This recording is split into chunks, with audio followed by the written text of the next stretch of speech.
प्रधानमंत्री नरेंद्र मोदीजींच्या नेतृत्वाखाली केंद्र सरकारच्या माध्यमाने केंद्र सरकारच्या ज्या ज्या योजना जिल्ह्यामध्ये सुरू आहेत त्या योजनांचा आढावा घेण्याचं काम जे आहे दिशा कमिटीच्या माध्यमाने या ठिकाणी झालं। जिल्ह्यातील तिन्ही खासदार या ठिकाणी उपस्थित होते, त्याचबरोबर आमदार महोदय या ठिकाणी उपस्थित आहेत, नगराध्यक्ष असतील, महापौर, सगळे कलेक्टर महोदय, आयुक्त महोदय। आणि या बैठकीमध्ये केंद्र सरकारच्या योजनांचा आढावा घेण्यात आला। कशा प्रकारे योजना ज्या सुरू आहेत, कशा प्रकारे उद्दिष्ट जे आहे फुलफिल केलं जात आहे, काही उद्दिष्ट जे आहे हे राहिलेलं आहे ते का राहिलेलं आहे, त्या सगळ्यांवरती जो आहे हा आढावा त्याचा घेण्यात आला।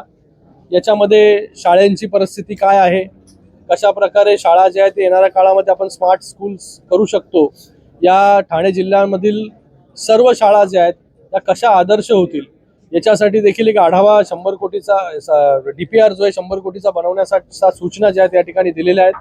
त्याचबरोबर या पूर्ण MMR जो रिजन आहे याच्यामध्ये सॉलिड वेस्ट मॅनेजमेंट प्रकल्प ज्या महानगरपालिकेमध्ये आहे तो आहे, पण जिथे नाही आहे तिथे इंटिग्रेटेड प्रकल्प कसा राबवला जाईल। जिल्हा परिषदेसाठी आपण पहिल्यांदाच ठाणे जिल्हा पहिला असेल की जो स्वतःच सॉलिड वेस्ट मॅनेजमेंट प्रकल्प राबवणार आहे। MPCB ने त्याचा DPR बनवला, त्याच्या जागा ज्या आहेत कुठे कुठे करायच्या ह्याचा पूर्ण DPR आणि त्याचा आता कार्यान्वित जे आहे ते काही महिन्यांमध्ये काही दिवसांमध्ये जे आहे हा तो प्रोजेक्ट कल्याण ग्रामीणमध्ये हा राबवला जाईल।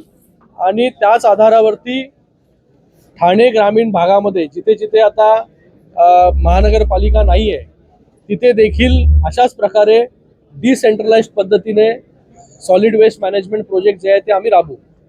त्याचबरोबर उल्हास आणि वालधुनी नदी याचा देखील DPR बनवण्याचं काम MPCB ने केलेलं आहे। 1 वर्ष त्याच्यावरती अभ्यास केला आहे। निरी संस्था जी आहे त्याच्याबरोबर काम करते आणि लवकरच त्याला मान्यता जो आहे तो MPCB कडून मिळेल। गेले अनेक वर्ष वालधुनी आणि उल्हास नदी हे प्रदूषित नदी म्हणून आपण ओळखतो।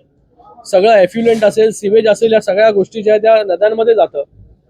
ह्याचा पूर्ण डिटेल अनालिसिस जो आहे हा MPCB ने केलेला आहे आणि ह्याला जेव्हा मान्यता मिळेल तेव्हा या पूर्ण दोन्ही नदीचा उगमापासून ते जिथे समुद्राला जाऊन मिळतात तिथपर्यंत जे आहे ह्या पूर्ण नदीचं रिज्युव्हेनेशन जे आहे ते त्या ठिकाणी आम्ही करणार आहोत। खूप महत्वाकांक्षी प्रकल्प जो आहे तो ठाणे जिल्ह्यासाठी हा असणार आहे आणि त्यासाठी मी MPCBचं धन्यवाद व्यक्त करतो की 1 वर्षापासून ते या प्रोजेक्टवरती अभ्यास करताय। आता त्याला लवकरात लवकर मान्यता मिळेल। त्याचबरोबर जेव्हा रिज्युव्हेनेशन होईल तेव्हा रिव्हर फ्रंट डेव्हलपमेंट देखील, कारण की ही नदी जी आहे 4-5 शहरांमधून होऊन जाते, तर तिथे जिथे जिथे ही नदी आहे तिथे तिथे रिव्हर फ्रंट डेव्हलपमेंट देखील होणं गरजेचं आहे। त्याचबरोबर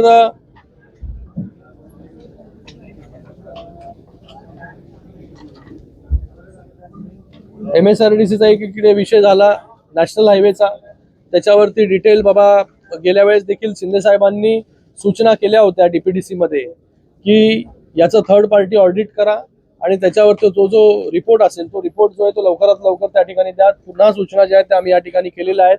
त्याचबरोबर खेलो इंडियाच्या माध्यमाने वेगवेगळ्या शहरांमध्ये खेलो इंडियाचा फंड कसा युटिलाइज केला जाईल त्याच्यासाठी प्रस्ताव बनवण्यासाठी सांगितलेला आहे। सगळ्या शहरांमध्ये DPचा आणि अंडरग्राउंड केबलिंगचा मोठा विषय आहे। जेव्हा रस्ते आपण वाईड करतो तेव्हा DP जे शिफ्ट होत नाही, त्याच्यासाठी देखील सगळ्या महानगरपालिकांना सूचना केलेल्या आहेत। जिथे जिथे रोड वाईडनिंग झालेले तिथे DP शिफ्ट झाले त्याचा एक आराखडा बनवा, जेणेकरून DPDC मधून किंवा राज्य शासनाकडून तो निधी जो आहे तो त्या ठिकाणी देण्यात येईल। त्याचबरोबर प्रधानमंत्री आवास योजना त्याच्याबद्दल जे आहे हे या ठिकाणी आढावा घेण्यात आला। या ठाणे जिल्ह्यामध्ये प्रधानमंत्री आवास योजना एकतर म्हाडाच्या माध्यमाने राबवली जाते, खोनी असेल, शिरडोन असेल, या अजून 3-4 ठिकाणी ही योजना आपण करतो आणि मोठ्या प्रमाणामध्ये लाभार्थी जे आहे हे प्रधानमंत्री आवास योजनेच्या माध्यमाने निर्माण झालेले आहेत आणि त्यांना घरं देण्याचं काम या सर्व जो म्हाडा प्रकल्प करते त्याच्यामध्ये मला वाटतं 85% लोकांना घरं जी आहेत ती दिलेली आहेत।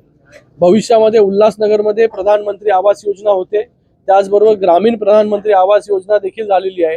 त्याच्यामधून देखील लोकांना मोठ्या प्रमाणामध्ये घरं जी आहे ती देण्याचं काम केलेलं आहे। ठाणे महानगरपालिका देखील आता प्रधानमंत्री आवास योजना या ठिकाणी राबवते। तर असे ज्या ज्या केंद्र सरकारचे प्रोजेक्ट होते हे सर्व, आणि त्याचबरोबर JSJW म्हणजे पाणी जिरवा पाणी अडवा, हा जो महत्वाकांक्षी प्रकल्प आहे केंद्र सरकारचा, आता JSJW 3.0 देखील आलेला आहे. याच्या अगोदर 1.0 2.0 जे आहे हा प्रोजेक्ट झालेला आहे. याच्यामध्ये जे आहे हे विहिरीचं काम असेल, अंडरग्राऊंड वॉटर टेबल जो आहे हा कसा वाढेल, भूगर्भातील पाणी कसं वाढेल, याच्यासाठी हा प्रोजेक्ट आहे, हा प्रकल्प आहे. आणि हा खूप महत्वाकांक्षी प्रकल्प आहे. हे सगळे उद्दिष्ट तर आपण मीट करतो, पण या उद्दिष्ट आपण जेव्हा करतो तेव्हा ग्राउंड लेवल खरंच वाढते का, याच्यासाठी एक इम्पॅक्ट अनालिसिस केलं पाहिजे. तशा सूचना मी कलेक्टर महोदयांना दिलेल्या आहेत की त्याच्यावरती एक थर्ड पार्टी इम्पॅक्ट अनालिसिस करण्यासाठी एजन्सी आपण नेमा, जेणेकरून जे आपण काम करतोय खरंच त्याच्यामधून जे आहे ते भूगर्भातली पातळी जी आहे ती पाण्याची वाढते की नाही वाढत आहे, त्याचा काय फायदा होतोय. तर ह्या सगळ्या गोष्टी ज्या आहेत या सगळ्या गोष्टींवरती, आणि अनेक प्रकल्प अजून होत्या, हे मेजर तुम्हाला मी सांगितलं, अनेक प्रकल्प जे केंद्र सरकारचे आहेत हे त्याच्यावरती चर्चा या ठिकाणी झाल्या. आणि चांगला आढावा, चांगलं काम जे आहे ठाणे जिल्ह्यामध्ये या ठिकाणी होतंय. आणि जी कामं प्रलंबित आहेत ती का झाली त्याचा संक्षिप्त आढावा जो देखील घेण्यात आला. आणि त्याचबरोबर त्याच्यावरती डिटेल रिपोर्ट जे आहे, जसं जलजीवन मिशन, या जलजीवन मिशनवरती डिटेल आढावा जो आहे हा मी मागवलेला आहे जिल्हा परिषद अध्यक्षांकडून, जेणेकरून खरंच जलजीवन मिशन किती पर्सेंट जो आहे सक्सेसफुल झालेलं आहे, किती लोकांपर्यंत जे आहे ते पाणी जे आहे ते घराघरापर्यंत जे आहे हे पोचलेलं आहे. कारण की हा खूपच एक महत्वाकांक्षी प्रकल्प आहे जलजीवन मिशन, जेणेकरून प्रत्येक घरापर्यंत पाणी, हर घर जल. तर या सगळ्या गोष्टींचा आढावा जो आहे तो या ठिकाणी झाला आणि चांगलं काम जिल्ह्यामध्ये होतंय. काही सूचना या ठिकाणी केलेल्या आहेत, त्यात मी तुमच्या समोर मांडलेल्या आहेत.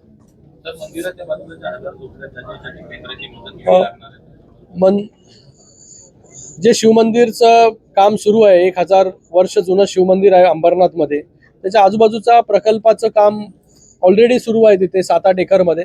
अजून 7-8 एकर जी आहे ती जागा जी आहे शिवमंदिराला मिळू शकते. त्याच्यासाठी तिथे प्रकाशनगर जी वसाहत आहे त्याला जे आहे शिफ्ट करण्यासाठी आम्हाला जागा लागणार आहे. ती जागा जी आहे ती कलेक्टर महोदयांना आम्ही सांगितलेली आहे. शासनाची जागा आहे 3 एकर. ती जागा आम्हाला मिळाल्यानंतर 1000 लोकांना जे आहे बाजूलाच तिथेच आहे, वॉकेबल डिस्टन्सवरती, तिथे 1000 लोकांना आम्ही स्वतःचं त्यांचं हक्काचं घर जे आहे देऊ शकतो. युडीने त्याला परवानगी, म्हणजे तत्वता परवानगी जी आहे ती दिलेली आहे. मला वाटतं एक वेगळा प्रोजेक्ट जो आहे तो या ठाणे जिल्ह्यामध्ये त्या निमित्ताने होईल.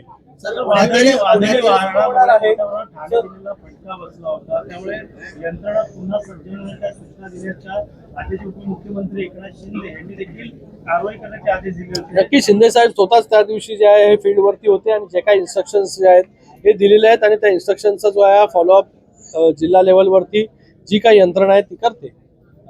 पुण्यातील भालेवाडी अशा प्रकारचे कळव्यामध्ये क्रीडा आणि त्याचबरोबर पाटबंधारे विभागाची आणि त्याचबरोबर जिल्हा परिषदेची अशी मिळून जी आहे ती 48 एकर जागा आहे. कलेक्टर महोदयांना मी सांगितलं, त्याचबरोबर कमिशनर असतील आमचे ठाणे महानगरपालिकेचे, त्यांना सांगितले की त्याच्यावरती इनिशिएटिव्ह घेऊन ती जागा जी आहे ती ठाणे महानगरपालिकेच्या अखत्यारीत कशी येईल आणि तिथे जिल्हा क्रीडा संकुलासारखं पुण्याच्या धर्तीमध्ये बालेवाडी स्टेडियम किती मोठ्या प्रमाणात, कारण की 48 एकर कुठेच जिल्ह्यामध्ये आपल्याला सलग मिळणार नाही, ती तिथे मिळेल. तर त्याच्यावरती काय करू शकतो याच्यावरती जो आहे कलेक्टर महोदय आणि त्याचबरोबर आयुक्त महोदय काम करतील.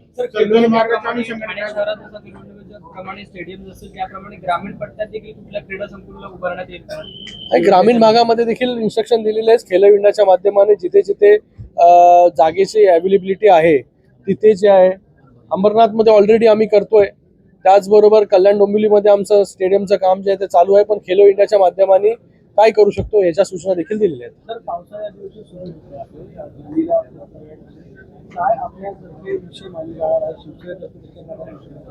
वेगवेगळे बिल्स जे आहेत ते त्या ठिकाणी येतील सरकारच्या माध्यमाने.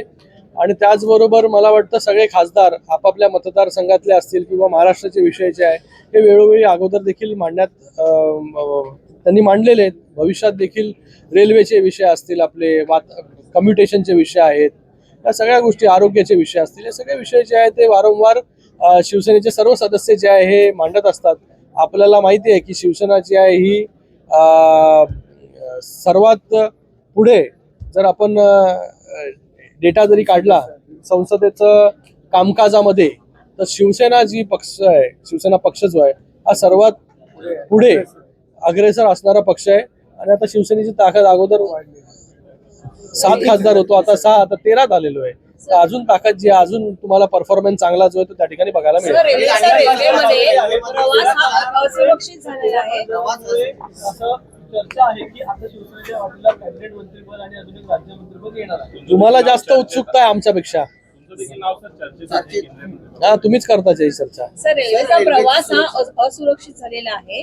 तर ह्या पार्श्वभूमीवर आता संसदीय अधिवेशनामध्ये आपण काही हा महत्वाचा प्रश्न आहे. बघा, रेल्वेमध्ये आपण पाहताय की 2014 पासून ते आता 2024 पर्यंत आणि आता 26 पर्यंत एक मोठा बदल जो आहे हा रेल्वेमध्ये त्या ठिकाणी झाला.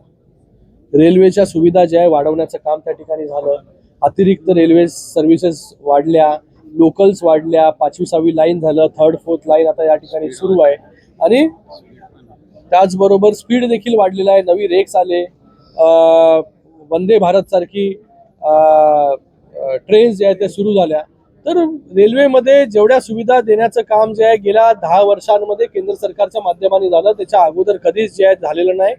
महिलांच्या सुरक्षा असेल किंवा लोकांच्या सुरक्षेला घेऊन देखील जे प्रश्न आहेत ते प्रश्न जे आहे ते वारंवार ऍड्रेस करण्याचं काम जे आहे ते केंद्र सरकारचं सुरू आहे. सर सोना मान्सून यांचं जे आंदोलन आहे नागपूरला जाणार. उद्यापासून सुरू होणार आहे. त्यासाठी आजपासून आमंत्रण देखील दिलेलं आहे. देवेंद्र फडणवीसांना आमंत्रण दिलेलं आहे. बघा, ज्यांनी आता इथे मला वाटतं आपण कलेक्टर ऑफिसला बसलोय, हिंदुत्व सोडलं, बाळासाहेबांचे विचार सोडले आणि आता वेगळी हिंदुत्व घेऊन जे आहे लोकांपुढे जाणं आणि हा प्रोपगेंडा करणं, हे लोक खूप हुशार आहेत. आपण 2019 मध्ये काय केलं, या सगळ्या गोष्टी ज्या आहेत हे लोकांच्या समोर आहेत. कशा प्रकारे जे आहे आपण आयडिओलॉजिकल कॉम्प्रोमाइज केलं, आयडिओलॉजी कॉम्प्रोमाइज केलं, हिंदुत्वाला कॉम्प्रोमाइज केलं, बाळासाहेबांचे विचार कॉम्प्रोमाइज केले. आता या सगळ्या गोष्टी करून जे आहे त्याचा काय उपयोग जो आहे तो होणार नाही. आणि तसं पण आपण पाहिलं की ज्या नावावर ते आंदोलन करताय तेच वाचता येत नाही, अशी परिस्थिती आहे. तर पार्थ पवारांना देखील मंत्रिपद देणार. चला, धन्यवाद.